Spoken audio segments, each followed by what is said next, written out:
vis-à-vis jamkan flebo o bisimna Renouveau Télévision sanfɛ bi an bɛna kuma min kan o ye constitution yɛlɛma ko kuma min bɛ senna ni waati na i n'a fɔ aw yɛrɛ b'a kalama cogo min na an ka jamana ɲɛmɔgɔ olu kɛmɛ ka u ŋaniya sigi k'a fɔ k'u ka constitution min ni a taara an fɛ ni a bɛ taa san 30 kɔla minɛ k'a fɔ k'u ka falen don a la an bɛna an da don o la maa welelenw maa fila ye maa fɔlɔ ye Sulemani Jara ye ale bɛ mouvement pour le rassemblement du rassemblement pour le peuple MRP MRP ini ɲakuma ka fara o kan Ismaël Kulibali ale bɛ CFR la Ismaël bisimila an bɛ taa Sulemani Jara fan fɛ Sulemani Jara déjà e kɛlen ko ka nin ye projet min ni u y'a di jamana ɲɛmaa ma dɔgɔkun daminɛ na i y'a ye cogo di i bɛ se ka observation jumɛn k'a kan. Bon, n bɛ se ka min fɔ déjà o ye k'a fɔ MRP yɛrɛ fana na an ye yɛlɛma misɛnmanin dɔw ɲini an y'a ye k'a fɔ bon a dɔw taara ba la nka dɔw ma ta bon o man ka bali mɔgɔ la ka d'a kan jamana sariya sunba de don donc article caman b'a kɔnɔ minnu ni yɛlɛma bɛ se ka don u la ni mɔgɔw hakilila y'o de ye nka mɔgɔw hakilila bɛɛ tɛ se ka taa ka d'a kan jama ka baara don bon mɔgɔninfin n'i ye baara o baara kɛ i b'a sɔrɔ baara in a qualité bɛ limitée par 4 choses e ka dɔnniya dannen bɛ yɔrɔ min na i ka faamuyali dannen don yɔrɔ min na i y'a kɛ condition min na ani mɔgɔw bɛna faamuya cogo min na donc o kama anw kɔni ma d'a la k'a fɔ constitution bɛ se ka kɛ k'a bɛ kɛ bɛɛ sago ye à 100% donc anw kɔni fɛ le fait déjà que projet de constitution kɛra o ye c'est un grand pas pour nous o ye koba de ye donc anw kɔni bɛ min ɲini jamana ɲɛmɔgɔw fɛ o ye ka communiquer walasa jamanadenw bɛɛ k'a faamuya bɛɛ ka a kɔnɔko dɔn avant le référendum. Donc mais déjà ni e ye a jateminɛ est-ce que b'i yɛrɛ ye a dɔw kɔnɔna na caman kɔnɔ. Ne bɛ n yɛrɛ ye caman kɔnɔ n bɛ n yɛrɛ ye minnu kɔnɔ par exemple min yɛrɛ y'a la belebeleba ye ne yɛrɛ bolo u b'a fɔ min ma laïcité ka d'a kan laïcité a kuma kun cayara dɛ donc article 32 je crois bien donc jamana ye min fɔ o diyara ne ye jamana y'a fɔ fɔlɔ ko laïcité ma dabɔ a ma kɛ diinɛ dɔ contre la o ye parce que diinɛ mɔgɔ dɔw kun bɔra k'a fɔ ko laïcité in bɛ silamɛya contre la bon o yɔrɔ farafasiyara o diyara ne ye ensuite filanan ye min ye jamana y'a yira k'a fɔ jamana yɛrɛ bɛ diinɛw ka respect garanti donc o ye koba de ye et puis fana mɔgɔw ka diinɛ c'est-à-dire u ka la foi jamana b'o o protéger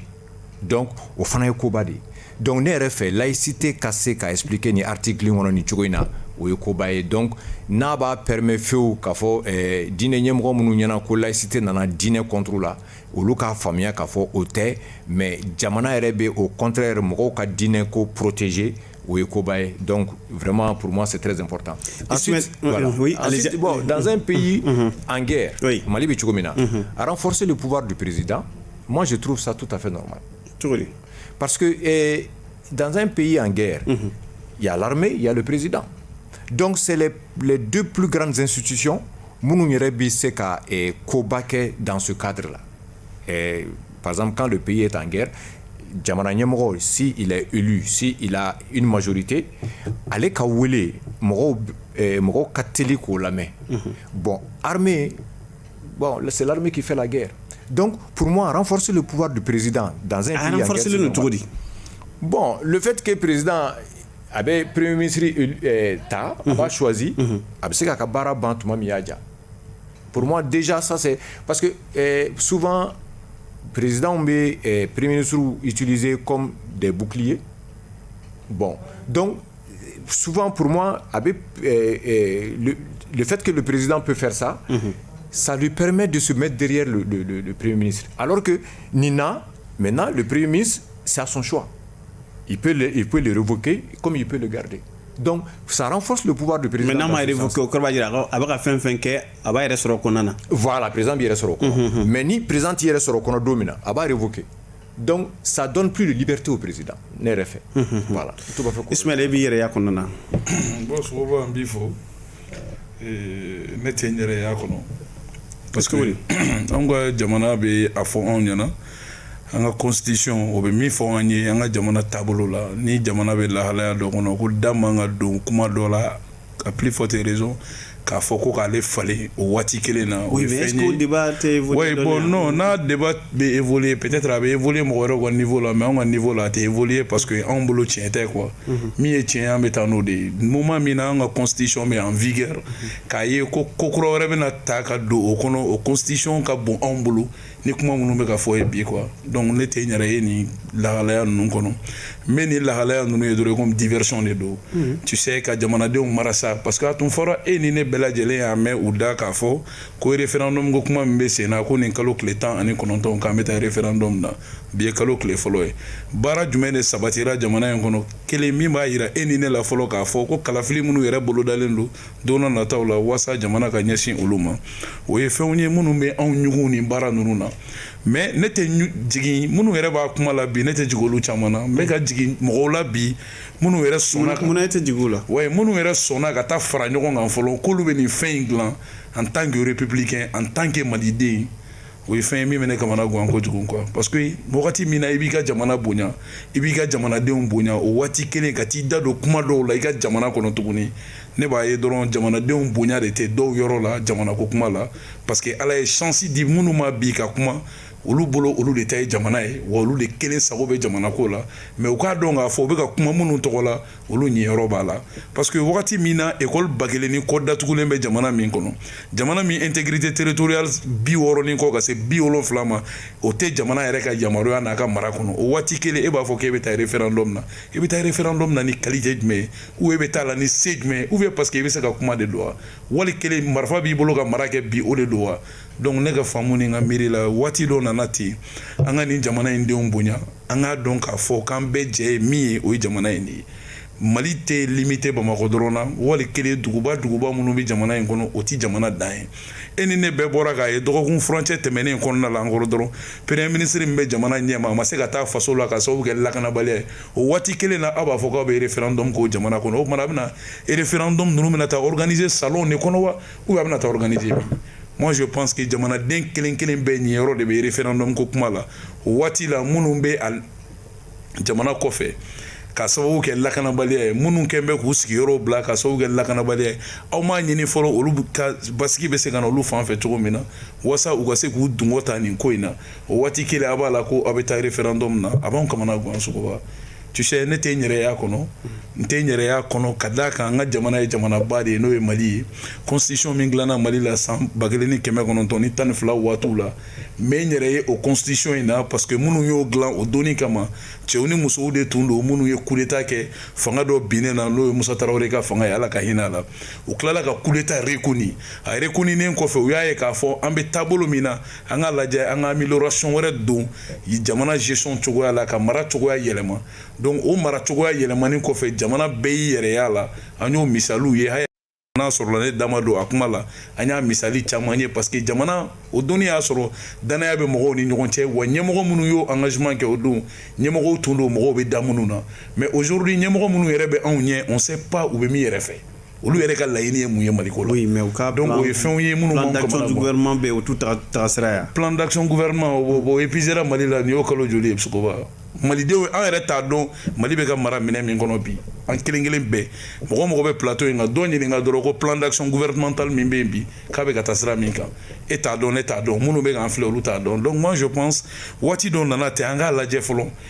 jamana yɛrɛ binna nin dingɛ kɔnɔ ni sira minnu ye u k'u cɛ da o sira ninnu na ni laɲini minnu bɛ yen u ka bɔ ni laɲini ninnu kɔnɔ walasa jamana ka se k'a yɛrɛ sɔrɔ jamanabaya kɔnɔ référendum tɛ tagali tɛ taa ka dan kɛ o ka yɛlɛma don jamana sariya sunba la jamana minnu ka bon n'anw ka jamana ye minnu wolola anw ka jamana ɲɛ ɲɛnɛya san 200 ni kɔ san 300 ni kɔ olu ka constitution b'u bolo mais jusqu'à pourquoi bi ko ka yɛlɛma don anw ta la misali dɔw b'a kɔnɔ o ye fɛnw ye minnu m'anw yɛlɛkoya k'a ye k'a fɔ ko bi ko ka constitution falen n'a falenna minnu bɛ jamana ɲɛfɛ ko ka yafa k'u ma ça veut dire que u ye tiɲɛni dɔ de kɛ donc munna olu bɛ yafa munna yafa bɛ ɲini a kɔnɔ donc olu ye fɛnw ye minnu m'anw kamana gan o ye jamana ko la fɔlɔ filanan coup d'état ye ko de ye ko min ni yafa tɛ k'a ye pourquoi o sɛbɛnnen don mais coup d'état kɔfɛ i bɛ t'i kali yɔrɔ minnu na sɛbɛnninw kan ka kɛ olu mɔgɔw yɛrɛ kan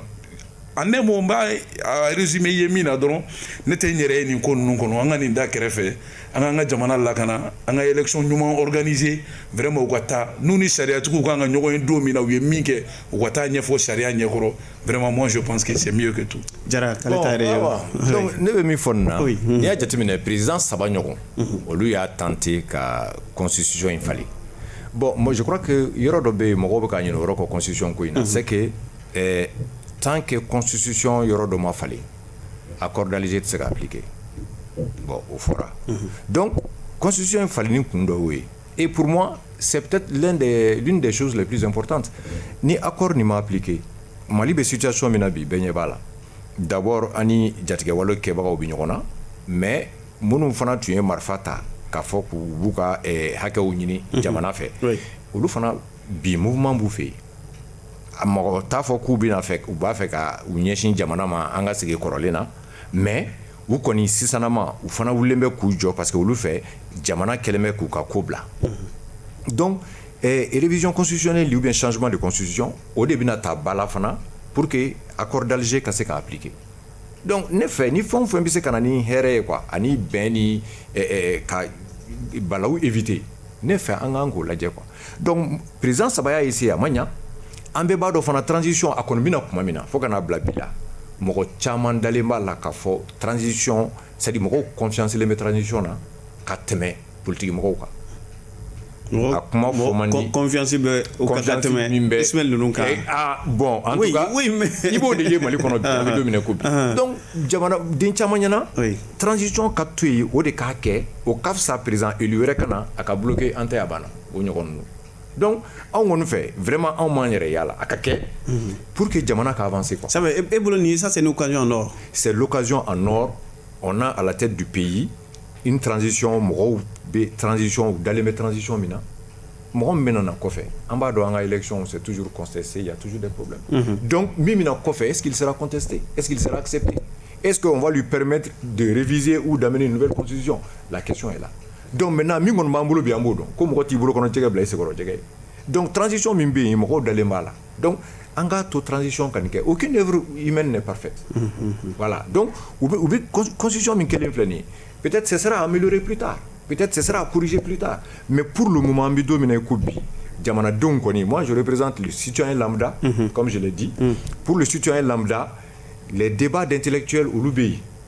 bon mais anw bɛ min kɔni fɛ vraiment a ka to donc Ismaël ninnu ye élite ya bon donc mɔgɔw kɔni bɛ yen olu fɛ peut-être ils ont des raisons particulières mais pour le moment pour le citoyen lambda vraiment an ka taa révision c'est vrai que a bɛ bɔ a dagakɔrɔ diyagoya parce que déjà s'il faut la remise a été faite le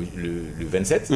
alors que c'était prévu pour le 23 mars je crois voilà donc on est au mois de mars déjà c'est impossible donc il y aura un décalage forcément mais au décalage ka kɛ mais pour une fois an ka taa an ka constitution in an ka taa mais Ismaël ko k'a fɔ ko constitution in t'a yamaruya k'a fɔ k'ale yɛrɛ ka falen nin waati na parce que ko gɛlɛya min bɛ jamana kɔnɔ nin waati na an ka territoire bɛɛ t'an ta ye bon et ali 2013 élection a bɛ kɛ tuma min na est-ce que territoire bɛɛ tun y'an ta ye n ko a négociera de ce que j'ai appris c'est qu'à négociera rebelles fɛ à l'époque u k'a to élection ka kɛ bon c'est vrai ça va être difficile qu'à négocier ni jatigɛwale mɔgɔw ye k'a fɔ k'a y'a to an ka élection kɛ mais il est possible élection bɛ se ka kɛ jamana mɔgɔ ma yɔrɔ la hali ni jamana ti guerre la même n'a bɛ paix la bɛɛ ti taa voter o jamanaden bɛɛ ti voter et Mali yɛrɛ la an y'o ye k'a fɔ c'est des taux de 30% des taux de 40% Bamako yɛrɛ souvent ça descend peut-être à 15 ou 10% donc hali ni jamana ti guerre la tout le monde n'ira pas voter donc pour moi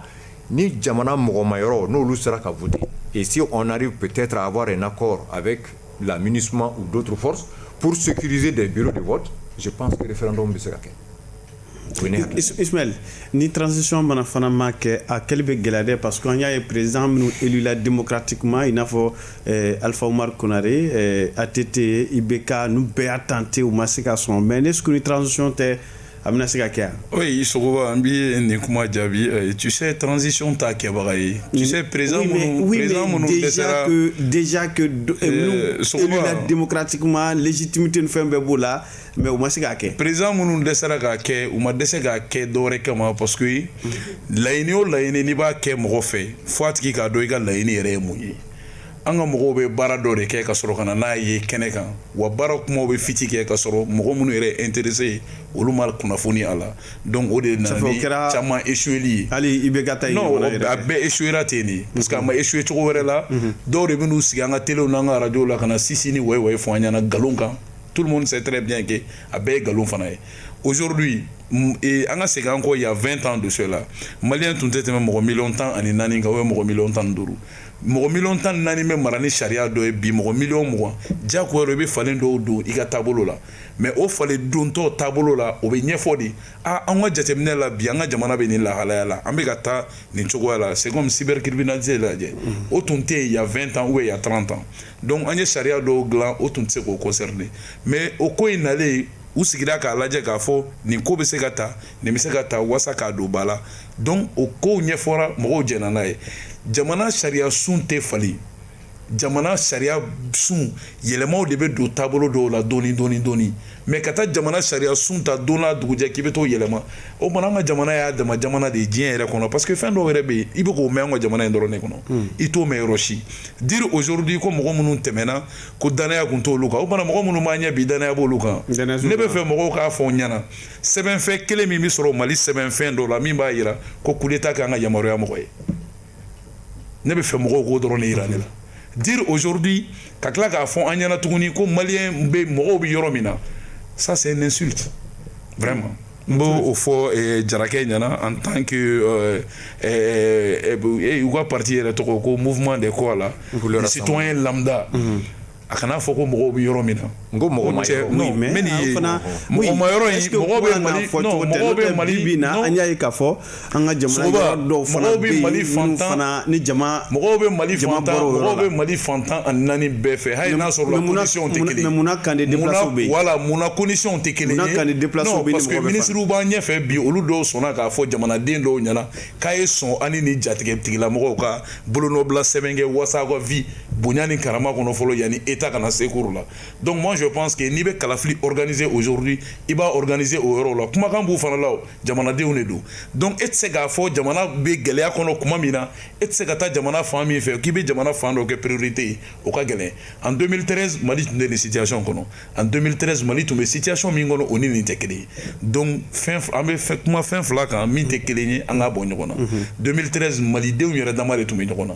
Maliden minnu tun ko ko non olu ka hakɛ u ka hakɛ mais bi Mali ni fɛn dɔw bɛ ɲɔgɔn na peut-être Maliden dɔw t'a dɔn o fɛn yɛrɛ bɔra yɔrɔ jumɛn ka se an ka jamana kɔnɔ n'o ye terrorisme ko ye ne ma fili Mali bɛ nin lahalaya ninnu na kaban an m'an ka indépendance sɔrɔ indépendance kɔfɛ an ye gɛlɛya ninnu ye même san 2006 waatiw la nin gɛlɛyaw nana mais masakɛ minnu sɔrɔla a kuma u sera ka gérer Ala ka hinɛ Amadu Tumani Ture yɛrɛ la en 2006 nin ko ninnu nana accord d'Alger dɔ kɛra en 2006 pour que ka se ka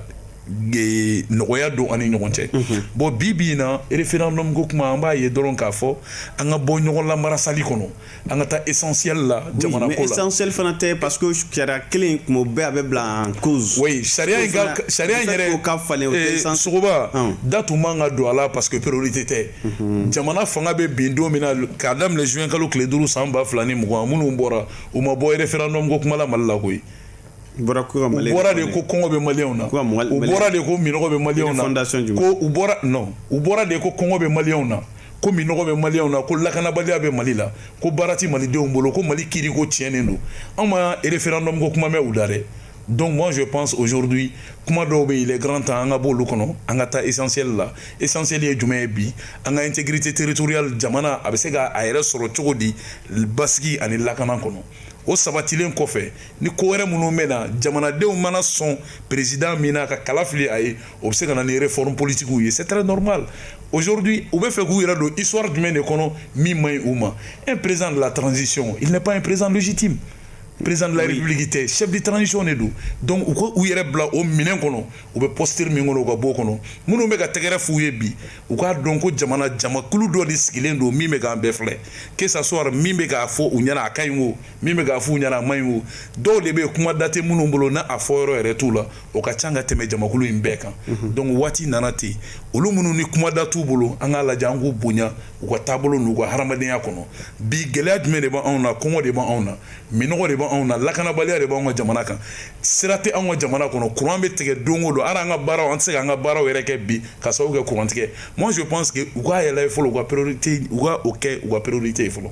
n'u sera k'olu kɛ u ka élection générale organisée jamanadenw b'u yɛrɛ ye jamana ɲɛmɔgɔ min na hali ni mɔgɔ kelen de n'aw welela kalafili la ni min nana kalafili yɔrɔ la kalafili b'o de intéressé dire contestation autour de fɛn bɛɛ bɛ contester diɲɛ kɔnɔ parce que hali ala ka danni yɛrɛ bɛ contester ala ma ne kɛ kira ye pourquoi a ma ne kɛ kira ye o bɛ se ka contester ala m'e kɛ président pourquoi a m'i kɛ président ye peut-être tout ça nin bɛɛ bɛ se ka contester mais min ye tiɲɛ ye n'aw welela kɛnɛ min kɔni kan k'aw bɛɛ ka na ka na dumuni kɛ dumuni mɔlen sigilen a ye n'an ka dumuni kɛ ni minnu sɔnna ka na dumuni kɛ dumuni ko b'olu de ni minnu mana basi t'a la ni minnu y'a dun u b'u contenter u b'u filɛ donc moi je pense aujourd'hui jamana ka lakana fɔlɔ basigi kana jamana kɔnɔ an ka taa élection générale la partenaire minnu b'an na i komi u yɛrɛ bɔra k'a fɔ parce que don dɔ la u bɛ MINUSMA nɛni u bɛ CEDEAO nɛni u bɛ nin nɛni u bɛ nin nɛni mais aujourd'hui k'a ye tuguni k'a fɔ k'olu yɛrɛ bɛna ko carte d'identité biométrique espace CEDEAO ça veut dire que u bɛ mɔgɔ dɔw bɛ yen olu bɛ bɔ ka kuma dɔw fɔ ani jamana yɛrɛ bɛ mara la minnu bolo bi olu ka laɲini ça fait 2 donc moi je pense an k'a lajɛ bi dɛmɛbaga minnu tun b'an na u bɛ se ka an n'u bɛ se ka jɛ ka fara ɲɔgɔn kan cogo min na k'an ka jamana lakana ka basigi sabati walasa an ka taa élection générale la pour que jamana ka bɔ nin kɔnɔ vraiment o de y'anw ka miiri o de y'anw ka laɲini. Ismaël ka hakilina ni e ta tɛ kelen ye. non bon mais n ye fɛn kelen n bɛna ɲininkali dɔ de kɛ olu ko k'an ka taa élection générale la. oui. mais pour moi référendum vote de don ko di donc ni o vote bɛ se ka kɛ dans ce cas élection générale bɛ se ka kɛ mais ni référendum tɛ se ka kɛ ni insécurité b'a bali ka kɛ an bɛ taa élection na cogo di c'est la question que je me pose parce que o bɛɛ ye o vote kelen de ye donc ni soit référendum bɛ kɛ c'est le baromètre pour montrer effectivement on peut aller aux élections mais si on n'arrive pas à faire le référendum il n'y a pas d'élection. Donc, est-ce qu'on va faire transition de continuer? Auquel cas, bon, alhamdulillah, ou bien ils veulent que la transition organise les élections malgré le fait que au lieu de Coco, l'insécurité ne permet pas le référendum. Donc, il y a quelque chose qui ne va pas par là. Donc, ça dit que il faut... Exactement. Il y a une contradiction là-dedans. Il y a une contradiction. Allons aux élections. Si on va aux élections, ça veut dire que la situation sécuritaire permet d'aller aux élections. Dans ce cas, cette même situation doit permettre le référendum. Ou alors, la situation ne permet pas d'aller aux élections, donc il n'y a pas de référendum non plus. En ce moment, la transition continue jusqu'à ce qu'on arrive à mettre fin à l'insécurité. Bon, est-ce qu'on va faire quand? C'est ça la question. Si on veut que la transition reste là pendant tout ce temps, il n'y a pas de problème. Donc, je crois que Mali, là, souvent, nous les Maliens, c'est la situation du pays. On met débat ok, mais en oubliant la situation du pays, c'est quoi? On a les terroristes qui sont presque un peu partout maintenant, et on a les rebelles qui sont impatients de voir l'application de l'accord d'Alger. Donc, au problème, je les mets en cocoro de quoi? Je les mets au problème en cocoro. Bon, maintenant, qu'est-ce qu'il faut faire? Si on refuse de réviser la Constitution pour pouvoir inclure des dispositions qui permettent à l'accord d'Alger de s'appliquer, on est bloqué. Et ni rebelle on fera face à deux adversaires. Donc pour moi, il faut évacuer une partie du problème. Au problème il faut que rebelle angase bengake orola ango boala. En ce moment, on fera face au terrorisme. En débat de terrorisme, il y a des pays qui ont fait 20 ans à lutter contre le terrorisme. Donc c'est pas quelque chose qui va finir maintenant peut-être. Malgré tous les efforts que l'armée fait, malgré tous les efforts que nos gouvernements font, terrorisme te kobaye koyeka be bayron gele. Donc il y a no chamse kami kango ke. Wakati do mana se ni jamana kodo anga kungolo ko boy. Anga mbolo. Ça fait ebolo Ismaël Numbeka yin kungolo ko ya. Kungolo ko est transition manga ke. Chamambo de fo. C'est pas à la transition de réviser la constitution ou d'amener une nouvelle constitution. Bon, mais la situation actuelle du Mali l'exige. Donc souvent au lieu de voir le résultat, il faut voir l'effort. Au lieu de voir par exemple comment on appelle la loi, il faut voir la situation du pays. La situation du pays du Mali aujourd'hui exige que l'accord d'Alger n'a pas appliqué comme tel, comme Rod Bureau de contesté là, mais au moins à appliquer pour qu'on ait une accalmie sur le front des rebelles. Nous, terrorisme. Personne ne peut nier ça. Ni rebelle ou problème réglé là. a tɔ bɛ kɛ terrorisme ye peut-être an bɛ se k'an fanga bɛ di o ma mais n'o tɛ ça ne va pas les efforts sont dispersés. Oui, mais du fait que mɔgɔ tigi dɔw caman bɛ yen o tigiw yɛrɛ y'a kunna na tan dɔn cogo est-ce que o fana tɛna kɛ gɛlɛya ni se fana t'a la. Bon a bɛ kɛ gɛlɛya ye mais jamana kɔnɔ mɔgɔw tɛna bɛn ko bɛɛ la quoi. Il y a jamais d'unanimité. Unanimité o tɛ se ka kɛ jamana kɔnɔ. Donc sigi kɛlen ka Ismaël ninnu ka nin réaction nin ma kɔnɔ. Exactement. Et ils sont dans leur droit. Voilà, ils ont le droit de contester comme ceux qui veulent que la transition le fasse. Olu fana ka droit y'o ye quoi. Donc maintenant an bɛ jamana bɛɛ ka jamana ka situation lajɛ ni min bɛ bɛn jamana ma min an ka hɛrɛ bɛ min na an k'o de kɛ quoi. A banna an b'o dɔrɔn de fɔ. Alors Ismaël e ko sisan k'a fɔ ko révision in a tɛna se ka kɛ nka waati tɛmɛnlenw na waati min na ni IBK kun y'a laɲini k'a fɔ k'a b'a falen aw tun bɛ mɔgɔ la mɔgɔ minnu tun bɛ dɛmɛ kɛ pour que a ko ka se ka lawaleya. Bon sisan e ko k'a tɛ se ka kɛ mun de falila entre temps. Effectivement a ye yɔrɔ dɔ fɔ sisan n b'a o jaabi teliya la ko an ka jamana ka situation lajɛ k'an ka kunkoloko bila o mana kunun olu ta tun ye kanko de ye lorsque IBK bɛ bin don min na o mana kunkolo tun tɛ IBK kan da la tu sais il y a des propos an ka bɔ olu kɔnɔ quoi. Malien ma deli ka bɔ mɔgɔko la et puis diɲɛ yɛrɛ ye mɔgɔko de ye n'i y'a mɛn diɲɛ dɔrɔn mɔgɔw de b'a kɔnɔ. Donc aw bɛ mɔgɔko la. Donc n bɛ fɛ ka min f'i ɲɛna non Sogoba n bɛna min f'i ɲɛna. Fɛngɛ constitution yɛlɛmani ko la san dama dama tɛmɛnen kɔfɛ yanni élection kalafili ka na 2016 ka na 2017 waatiw la anw y'a laɲini k'a fɔ a ka lajɛ yɔrɔ minnu b'a kɔnɔ n'olu bɛ bɛn ni hɛrɛ bɛ sɔrɔ a la yɛlɛma ka don olu la walasa jamana ka avancer. O y'a sɔrɔ jamana bɛ lahalaya min kɔnɔ bi a kun t'o la dɛ. Je vais te dire une chose. O donni kama minnu filɛ an tɛ a bana bɛ wuli aw fana ye front labɛn k'a fɔ ko a ka ɲi. An kumana. Oui an sɔnna. Non a don an kumana. Oui an ko oui an sɔnna dɔrɔn tɛ. Oui non je vais te dire. Ye ne de ɲininka o. Ne ye min fɔ i bɛ se ka taa n ka débat ɲini archives la. N ko a ka lajɛ fɛn minnu bɛ yen n'a bɛ bɛn jamana ma ni hɛrɛ don an b'a lajɛ k'olu ta. Parce que plus an bɛ caya plus kow bɛ caya kow tɛ kelen ye. N bɛ misali teliman dɔ d'i ma il y a 20 ans saga tun bɛ san 5000 mais bi pour que i ka 5000 saga sɔrɔ fo n'a wolola bi. Donc ça veut dire que yɛlɛma caman donna ko caman na. Donc a kan ka se ka yɛlɛma dɔw don a ka fɛn dɔw la ka sigi n'a ka jamana taabolo ye. A ko n'an ko ko an ka taa élection générale la an ko an ka taa élection générale la ni sira jumɛn ye an ko an ka lajɛ partenaire minnu b'an na jamana kɔnɔ ani jamana kɔ kan an ka jɛ k'an bolo di ɲɔgɔn ma ka élection générale organiser ça c'est en 2024 au mars 2024 de aujourd'hui an tɛ se ka taa ni élection ninnu na dans le plus bref délai kelen référendum ko kuma yɛrɛ an tɛ fɛ k'an da don o la yɛrɛ peut-être an bɛ se ka taa dɔwɛrɛw la législative et communale mais référendum ko kuma u k'a dɔn k'a fɔ ko légitimité t'u la a qualité tɛ yen a foyi foyi tɛ yen quoi u ka mɔgɔw bonya minimum des choses. Oui, mais charia mu yamaruyaw ka jamana charia mu yamaruyaw ka jamana bara. Oui, mais n'u yamaruyala k'u ka jamana bara donc charia min y'u yamaruya k'u ka jamana bara. Oui. U sirannen b'o sariya kelen yɛrɛ ɲɛ parce que sini o sariya jɔlen bɛ bulonda la k'u makɔnɔ n'u bɔra nin place in na dɔrɔn. Ko siran cogo di charte tɛ yen wa n ko charte fana bɛ yen constitution bɛ yen charte bɛ yen est-ce que o tu. Charte tɛ mɔgɔ bali ka taa kaso la koyi. Constitution tɛ mɔgɔ bali ka minɛ fana. On est d'accord. N'i ye ko kɛ min man ka kɛ i b'a répondre sariya tigiw ɲɛkɔrɔ. Donc ni constitution ko kuma ni yɛlɛmani ko kuma bɛ mun de nɔfɛ bi Mali ka ɲɛtaga ko de don wa ni Mali ka ɲɛtaga ko don est-ce que an tun kan ka se yan wa mɔgɔ minnu kan ka malidenw lakana ka malidenw n'u bolominɛw lakana bi mɔgɔw de bɛ yen k'olu lakana o fana bɛ taa min aujourd'hui les 5 u bɛ sɔrɔsi minnu fɔ bi sɔrɔsi wɛrɛw de bɛ k'olu kɔlɔsi waati kelen na sɔrɔsi jumɛn sɔrɔsi minnu bɛ jamana ɲɛfɛ kɛ donc o waati kelen na olu kan ka dugu dɔ de kun lakana pour que o dugu ka lakana ka sabati bi olu yɛrɛ bɛ ka lakana Bamakɔ yan fo u bɛ dɔ fara an ka budget kan ko ka président sécuriser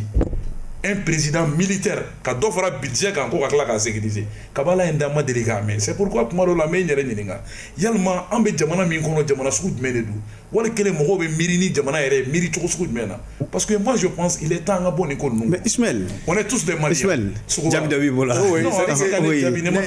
Oh d'accord. Oui. Sogoba il est temps an ka bɔ posture dɔw kɔnɔ an k'an ka jamana lajɛ. Ismaël jamana bɛ situation min na n'an ko an ka jamana lajɛ an ka fara ɲɔgɔn kan fɔlɔ partenaire minnu tun b'an na an k'olu ɲini ka fara an kan pour que an ka taa ni jamana ye. Mais Ismaël jamana ka bɔ ni lahalaya la. Ismaël oui du oui an sɔnna oui an ma sɔn mun ni yɛlɛmana entre temps. Mais oui en sɔnna oui an ma sɔn ni min yɛlɛmana peut-être o jaabi bɛ sɔrɔ an bɛɛ bolo c'est pourquoi n y'a f'i ɲɛna k'a daminɛ uti kalo tile 19 san 2020 ka se bi ma malidenw bɔra ni kan min ye ka kɔn o ɲɛ juin kalo tile 5 n'u yɛrɛ ɲumanna ko peuple o peuple ye laɲini min kɛ jumɛn kelen b'a la min ɲɛnabɔra ne t'a dɔn ni kelen dɔrɔn b'a la ne tɛ mɔgɔ ɲininka fila la dɛ ni kelen dɔrɔn b'a la le 5 juin à nos jours 2020 ni laɲini jamanadenw ye laɲini min kɛ ni kelen b'a la min ɲɛnabɔra o jamanadenw ye jɔnw ye jamanaden parti dɔ n'o ye M5 ye 10.17 mesures an b'a ɲininkali kɛ a kɛbagaw yɛrɛ la bi i ka plateau kan 10.17 mesures ni kelen dɔrɔn b'a la min ɲɛnabɔra Maliko la an bɛ fɛ k'o fɔ an ye ne ma fili ka kɔn le 21 mai 2021 ka kɔn le 24 mai 2021 ɲɛ u tun ye bɔli de labɛn ko kalo 9 ko Bandaw ni Mukutari Wani ka fanga tɛmɛnen kɔnɔna la k'u ye baara minnu kɛ k'u bɛ taa ka taa bilan kɛ le 4 juin yanni le 4 juin cɛ le 24 mai 2021 coup d'état kɛlen a fɔra ko primature dir'u ma an ye mun ye u taara ka taa sɔrɔsiw jago de sɔrɔsikɛ y'a kɛ tan sɔrɔsikɛ y'a kɛ tan sɔrɔsikɛ y'a kɛ tan sɔrɔsikɛ y'a kɛ tan ka kɔn o ɲɛ sɔrɔsikɛ ka baara tɛ forage sen ye a ka baara tɛ hôpital ko ye a ka baara tɛ nin a ka baara tɛ nin an ye nin bɛɛ mɛn u da donc moi je pense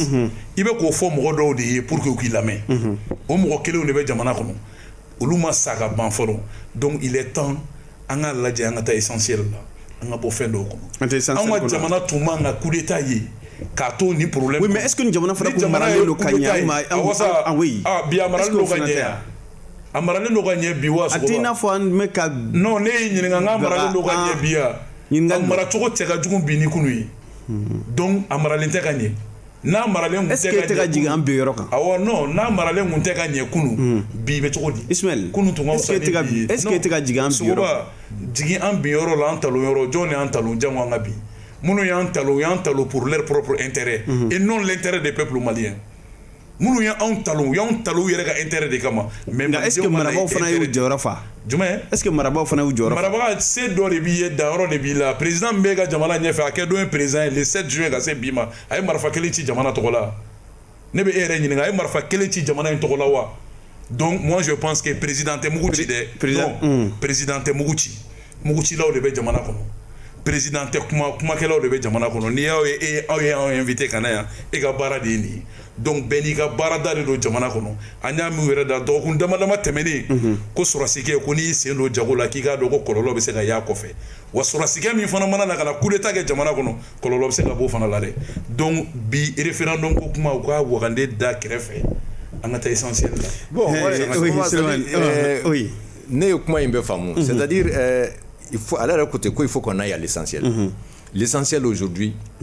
fɛn o fɛn baara o baara bɛ se ka kɛ Mali kɔnɔ n'a bɛ Mali basigi ka Mali kana ni paix ani stabilité an k'an k'o de ɲɛɲini n'i y'a jateminɛ minnu bɛ révision constitutionnelle contre la kuma fila don den u b'a fɔ ko gɛlɛya min bɛ jamana kɔnɔ gɛlɛya min bɛ jamana kɔnɔ ça fait des années wa k'a fɔ ko hali ni constitution tora yen o bɛna gɛlɛya ban wa non maintenant ko transition de t'a kɛbaga ye bon bɛɛ 92 ta fɔ transition dɔ de y'o kɛ donc ko à l'époque ko jama de farala ɲɔgɔn kan la conférence nationale bon ko ni zen o ma kɛ donc la seule différence ça a été ça alors que c'est une transition qui a fait ça c'est clair transition qui a accepté faire un coup d'état et reconnu leur fait aussi ok la doni kama coup de révision fɛngɛ constitution kun tɛ en vigueur olu ye constitution de suspend an ka constitution de tɛ se ka to en vigueur on a été très clair u ka suspend kɛ n'u ko constitution tɛ yen problème t'a la an fana bɛ groupe de dilan dɔrɔn an tɛ a banna c'est tout mais comme n'i y'a ye an bɛ nin fɔ bi parce que an ka constitution donc aw sigilen don k'o makɔnɔ non an ka constitution de bɛ yen o de la an bɛ ka nin fɔ Jara oh bon mais ne fait constitution bɛ de toute façon, le plus important pour moi, c'est quel intérêt le pays a d'avoir une nouvelle constitution. Est-ce que le pays a intérêt à avoir une nouvelle constitution? Si, pardon, c'est clair. Donc, du tout au rôle quoi. Mais maintenant, transition quand élection de Kekata Kaboui. Bon, mais pour le moment, nous voulons la paix. Et pour qu'il y ait la paix, il faut l'application de l'accord d'Alger, et cette application n'est pas prévue dans l'ancienne constitution, donc nous voulons une nouvelle constitution pour ça. Maintenant, on en reparlera. Mais souvent, les refus là, c'était dû à quoi? Je connais au moins un cas où on dit que ni Djamana Nyemgo Toraka constitution élément, il va se représenter pour un troisième mandat. Souvent au Mali, nous voyons la surface. En surface de la on ne voit pas en profondeur. Oui. Chaque fois que les présidents ont tenté de modifier la constitution, on a dit c'est pour avoir un 3e mandat et se représenter. Mais généralement au début parce que ni misalata sans créer jamana non est-ce que au début oui, mais problème est maintenant anya bisiki anya amba. Oui. Bon amakebli. Amake. Bon c'est ça enflé maintenant dans une situation où mununga ke angongolu fana tsika ke et olu kofe d'un président élu le bina et qui va vouloir peut-être un 3e mandat. Donc on va faire que donc on va faire que 3e mandat ko fanga jasura kumba munum fana kak digle manyana bode. Bon, ça dit que jamana yi bi dengue min kono bi hal ne mogom ko ki bina transition ko fe ibina soro jamana yi bo dengue keli kono. Jamana yi boli dengue kono c'est pas facile parce que il y a eu une combinaison de crises. D'abord la guerre contre le terrorisme. Abtana nga ressources mais jomara do. Il y a des ressources qui sont consacrées à ça. Et il y a aussi le fait qu'il y a le terrorisme, nous perdons beaucoup de choses. Sénégal Yorodobe, Sénégal Yoro, à cause du terrorisme, Sénégal a été blé, ou les Yoro Blautara.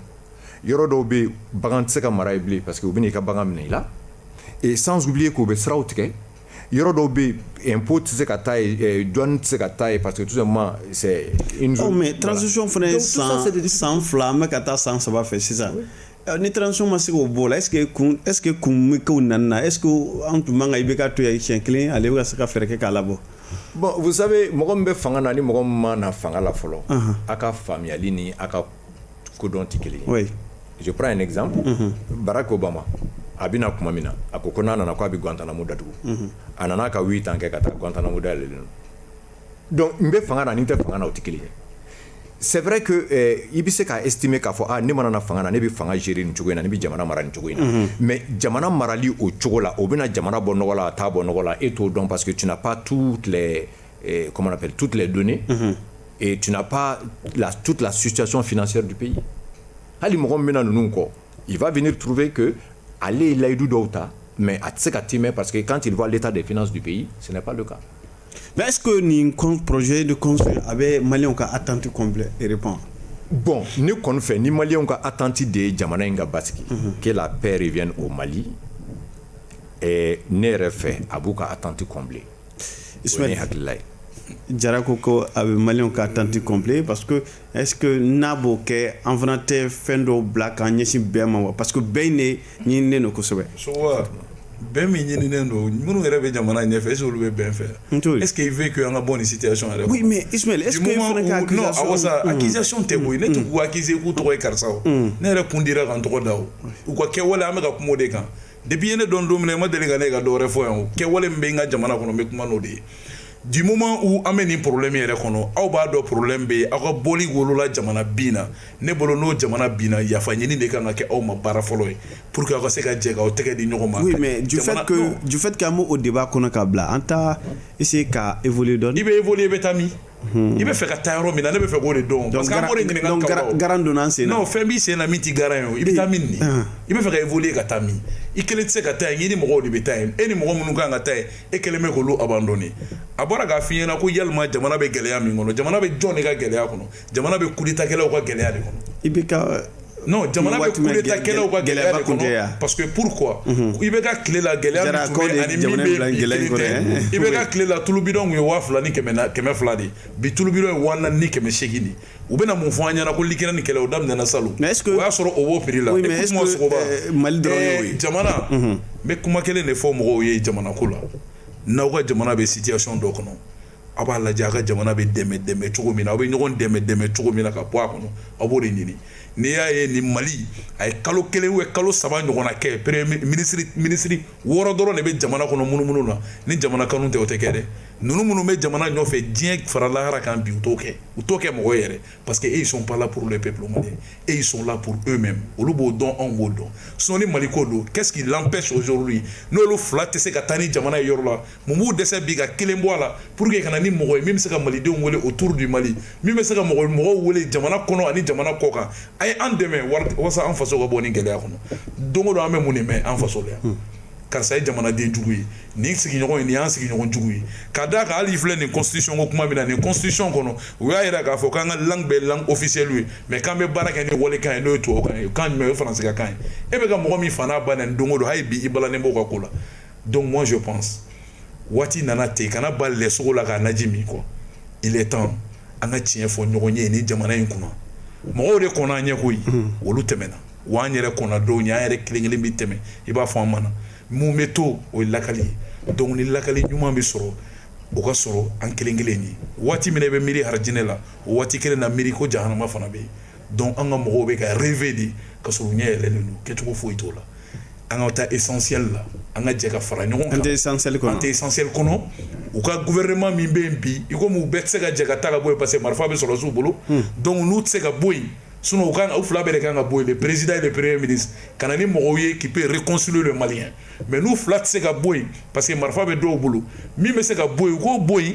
u kana ni mɔgɔ ye min bɛ se ka malidenw fara ɲɔgɔn kan. aw ta ye kunkolo ko de ye. awɔ kunkolo ko de ye ne ta ye anw ta tɛ dɛ ne ta ye kunkolo ko de ye. sogoba si tu veux l'entendre n'i bɛ fɛ k'o de mɛn les deux personnes qui est à la tête du Mali aujourd'hui olu de ni Mali marali man kan nin cogoya la non olu de ni Mali marali man kan nin cogoya la donc tɛmɛna président dɔw tɛmɛna ne ma vote olu ye o i komi aw balannen bɛ kunkolo ko kuma la an ta ye kunkolo ko ye parce que kunkolo de bɛ jamana la avancer. kunkolo de bɛ fara ɲɔgɔn kan ka mɔgɔw fara ɲɔgɔn kan walasa jamana ka avancer donc tɛti minnu bɛ yen bi o tɛti ninnu tɛ se ka jamana la taa yɔrɔ la. oui mais Jara du fait que olu kunkolo tɛ ka se ka o man di mɔgɔ caman est ce que an bɛna bɔ nin gɛlɛya in kɔnɔ. bon ne yɛrɛ fɛ oui c'est à dire que problème ye fila de ye quoi gɛlɛya bɛ jamana kɔnɔ n'u ye proposition kɛ sisan ko gouvernement dɔ ka sigi ka gouvernement renouveler ka un gouvernement de large ouverture comme on dit ça c'est à prendre. o bɛ se ka minɛ o ye ko ye o ye. ou bien e bolo ni kuma ninnu ni mankan ninnu bɛɛ kun ye. parce que ni constitution tɛ ɲɔgɔn sira la o. pour moi gɛlɛya bɛ jamana kɔnɔ an ka gɛlɛya ɲɛɲini donc a ye gouvernement in dayɛlɛ mɔgɔ wɛrɛw ka na anw yɛrɛ sɔnnen bɛ mɔgɔ minnu ye olu ka fara u kan ka baara kɛ o bɛ yen o bɛ se ka kɛ. ensuite filanan ça c'est la constitution maintenant la constitution ça c'est autre chose donc ne yɛrɛ fɛ an ka fila. e bolo nin kuma in kun bɛɛ kun ye gouvernement ka se ka ci don wɛrɛ ka kɛ yan. o b'a la. ne yɛrɛ kɔni fɛ o de kama n'a fɔra k'an k'an bolo di ɲɔgɔn ma mɔgɔ si tɛ ban transition filɛ transition tɛna ban o ma donc o ye idée dɔ ye min bɛ se ka étudier a bɛ se ka appliquer mais o ni fɛn tɛ kelen ye quoi constitution ta tɛ kelen constitution an k'o to yen vraiment référendum an ka avancer dɔɔni an ka avancer. alors mais ni constitution kura in ani kɔrɔlen in na e yɛrɛ bolo fondamentalement a différence ba ye jumɛn ni an bɛ se ka min tɔmɔ a la. déjà différence dɔ ye Sénat créeli ye. Bon, moi je pense que si on a deux parlements, voilà, ou bien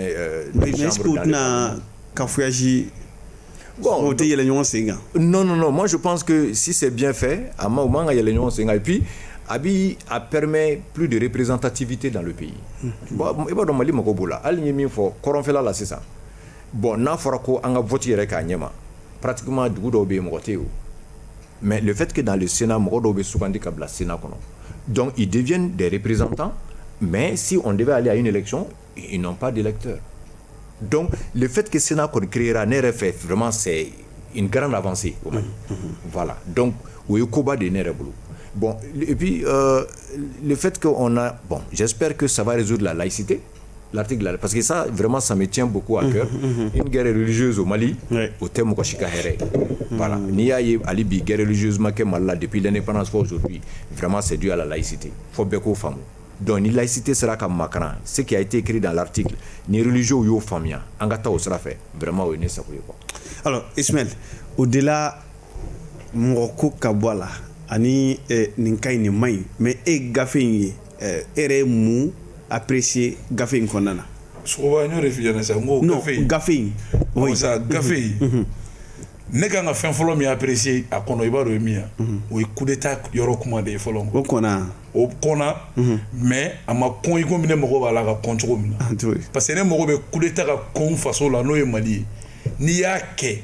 hali i salen kɔfɛ i k'a ɲangata sɔrɔ o de ye ne ka miirina ye kelen filanan n'i y'a kɛ fana yɔrɔ yɛrɛ kana sɔrɔ i la i bɛ t'i jɔ n'a kuma ye yɔrɔ min na quoi donc o t'a kɔnɔ donc ça veut dire que gafe ne ma dilan kun y'a la quoi mais gafe ni page ninnu bɛɛ ni ye a page bɛɛ lajɛlen kɔnɔ min bɛ ne intéressé ne mago b'a la quoi n b'a daminɛ o la filanan ye jumɛn ye tuguni ne m'a ye k'a fɔ jamana bɛ layidu dɔw di jamanadenw ma o garantie dɔw ne m'olu yɔrɔya kɔnɔ o garantie dɔw ye jumɛn ye an ka faso b'a fɔ an ɲɛna ko maliden lakanali mali fɛ ani k'u baara ɲini ka d'u ma k'o ye jamana ka ma wajibi ye mais an tɛ o yɔrɔw y'a kɔnɔ pourquoi ka tila tuguni ko tubabukan i komi n bɔra k'a f'i ɲɛna cogo min na i komi jamanaden caman bɛ mankan na bi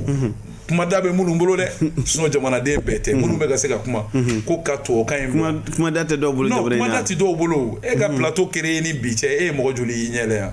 o ka dɔgɔ maliko la o donc moi je pense que mais plateau wɛrɛw bɛ yen non ma ban mali bɛɛ kɔnɔ téléso hakɛ min bɛ mali la yan u ye mɔgɔ joli y'u ɲɛ la kuma kɔnɔ o ye jamakulu fitinin de ye a jamakulu tɛ tɛmɛ kelen kan donc kuma da tɛ minnu bolo e bɛ ka kuma n'olu hakilina de ye kuma da tɛ minnu bolo quoi e olu da de ye non ne t'u da yɛrɛ mais ne bɛ fɛ an ka miiri u la k'a fɔ k'u bɛ yen u bɛ yen cogo di u mankunnen don fɛn dɔ mais e bɛ ka min fɔ sisan est ce que i tigɛlen b'a kan k'a fɔ ko olu de hakilila ye nin ye ne tigɛlen don o kan parce que n y'o f'i ɲɛna cogo min na an tɛ bamakɔ dɔrɔn an bɛ yaala jamana in fan caman hali n'a sɔrɔla waati gɛlɛya y'an privé ka taa yɔrɔ dɔw la bi an bɛ taa jamana in fan caman an ni mɔgɔw bɛ kuma ɲɔgɔnyaw kɛ an faso bɛ lahalaya minnu kɔnɔ moi je pense aujourd'hui mun de bɛ se ka kɛ maliko la bi pour que mali ka taa ɲɛfɛ an bɛ se ka jɛ cogo di fɔlɔ ka fara ɲɔgɔn kan ni priorité mun de bɛ ka malidenw jɛ ka bali i b'o dɔn wa n b'a exemple téléman d'i ma quoi mɔgɔ fila min ye coup d'état kɛ jamana kɔnɔ o mɔgɔ fila de bɛ ka jamana mara o tɛ se ka ɲa sogoba non non non sɔrɔsikɛ min ye coup d'état kɛ o ye jamana président ye civil min ye coup d'état kɛ o ye jamana premier ministre ye o jamana bɛ taa cogo di de vous à moi d'avoir un neutre pourquoi pas ayi u t'e ta pourquoi u t'ale yɛrɛ ta pourquoi u ti mɔgɔ wɛrɛ ta jamanadenw b'u yɛrɛ ye mɔgɔ min na a ma ne ka fanga tiɲɛ oui mais ni sogoba quand tu me demandes laisse-moi terminer allez-y mɔgɔw b'u yɛrɛ ye mɔgɔ min na parce que maliden 100 de bɛ yen bi min t'i yɛrɛ ye ninnu na u fila bɛɛ lajɛlen na ɲɔgɔn fɛ mais kelen ka bɔ a la kɛ pouvoir exécutif ka bɔ a la n'o ye gouvernement ye o premier ministre o ka bɔ yen o ka na ni premier ministre ye min ma mɔgɔ fa neni a ma mɔgɔ ba neni a ma mɔgɔ kɛ jamanaden jugu ye a ma mɔgɔ kɛ jamanaden ɲuman ye il a reconnu que maliyɛn bɛɛ ye maliyɛn de ye wa maliyɛn bɛɛ jɔyɔrɔ bɛ maliko la bɛɛ bɛ se ka mali lataa ɲɛ ne ka problème tɛ jɔyɔrɔko ye dɛ ne donna politique la ka sɔrɔ n bɛ baara la wa ne bɛ baara la hali ni politique ma kɛ diɲɛ kɔnɔ hali ni ninnu ye 100 millions kelen kɛ ne ka denbaya bɛ kini dun an bɛ sogo ɲimi an bɛ tulu dun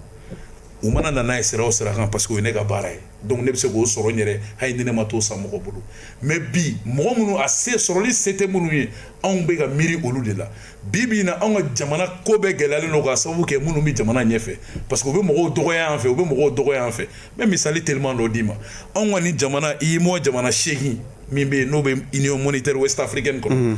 a jamanaw ka san laban wagatiw la i b'a sɔrɔ u ka budget de fonctionnement minnu b'u bolo a bɛ dɔgɔya banque centrale min b'an bolo o banque in de b'an accompagner a b'an accompagner ni coupon dɔ de ye a coupon in an ka PIB m'an permettre salon ka fɛn sɔrɔ a la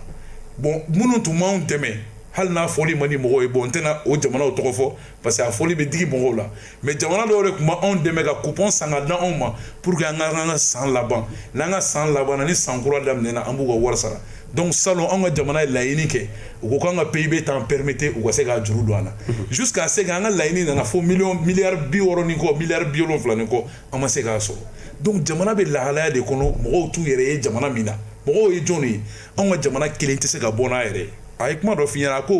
ko jamana ka sɔrɔ tiɲɛlen don bi mun ye jamana ka sɔrɔ tiɲɛ parce que jamana bɛ sɔrɔ kɛ ni impôt ni taxe min an ka jamana yɛrɛ reposelen bɛ fɛn fila de kan impôt ani taxe sinon a tɛ komi an ka jamana ye industrialisation jamana ye pour que ka se ka kɛ fɛn dɔ ye sɛnɛkɛla joli bɛ yen min dɛsɛlen bɛ sɛnɛ la bi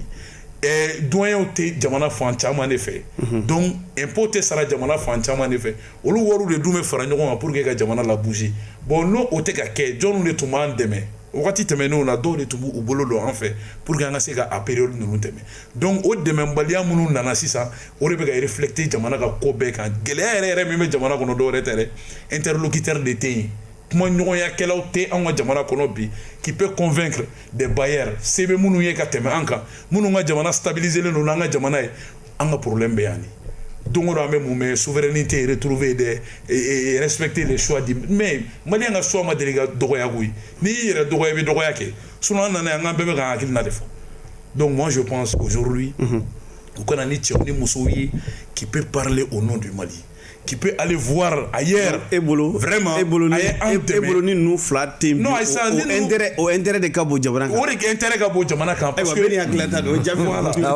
bon, donc ngoloko de do ani peut-être un problème d'ouverture.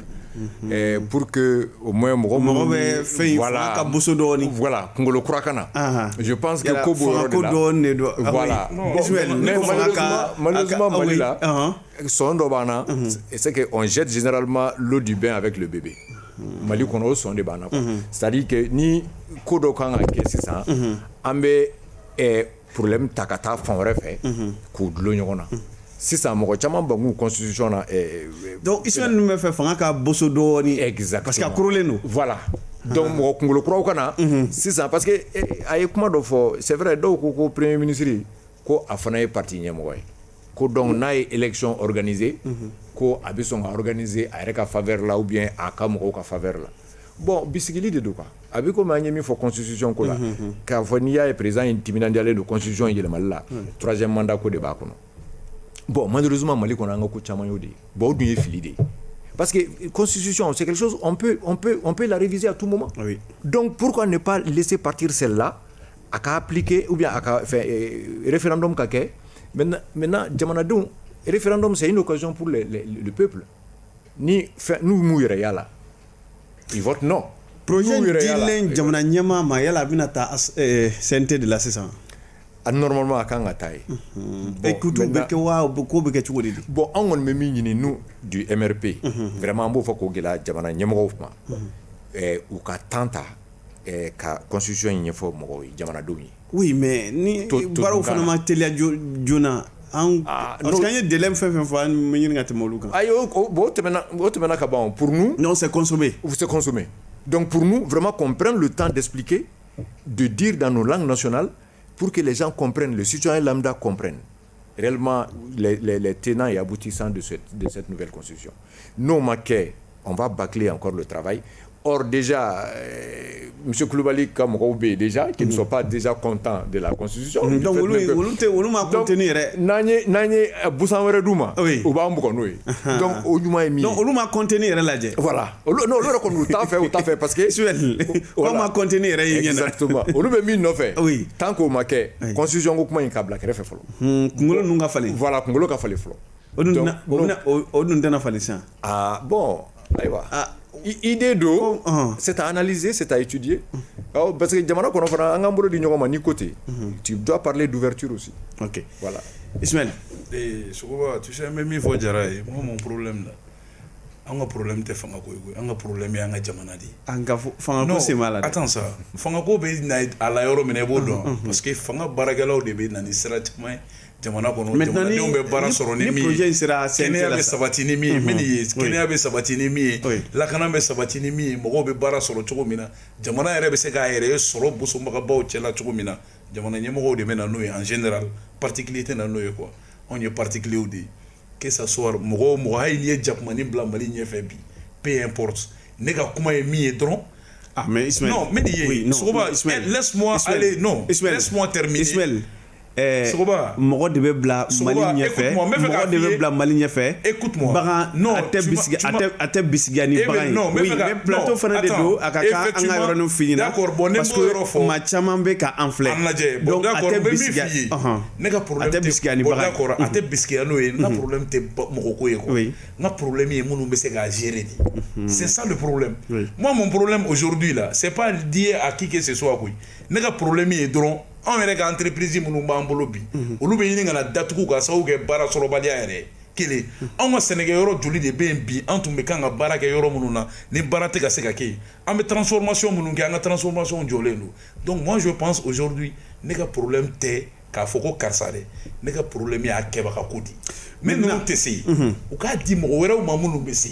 minnu bɛ se ka taa mɔgɔw nɔfɛ a ye na an dɛmɛ an kungo la a ye na an ka jamana bɔ nin bolo in kan an ka jamana bɛ nin lahalaya de kɔnɔ moi je pense aujourd'hui fɛn min ka gɛlɛn ne ma y'o de ye maintenant ni projet in sera CNT la i bɛ mun de projet jumɛn de projet de révision constitutionnelle n'a sera CNT ni minnu y'a dilan n'a taara yira minnu na olu bɛɛ ye jamakulu kelen ye o oui mais e bɛ se ka conseil jumɛn non ne tɛ conseil de parce que ne ka conseil tɛ minɛ a yɔrɔ la o sinon nin man ka dilan yɛrɛ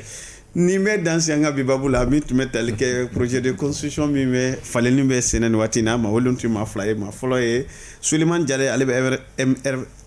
mouvement pour le rassemblement MRP fo ka se Ismaël Kulibali ma ale bɛ CFR ta an b'a fɔ ɲɛna a kan bɛn waati wɛrɛ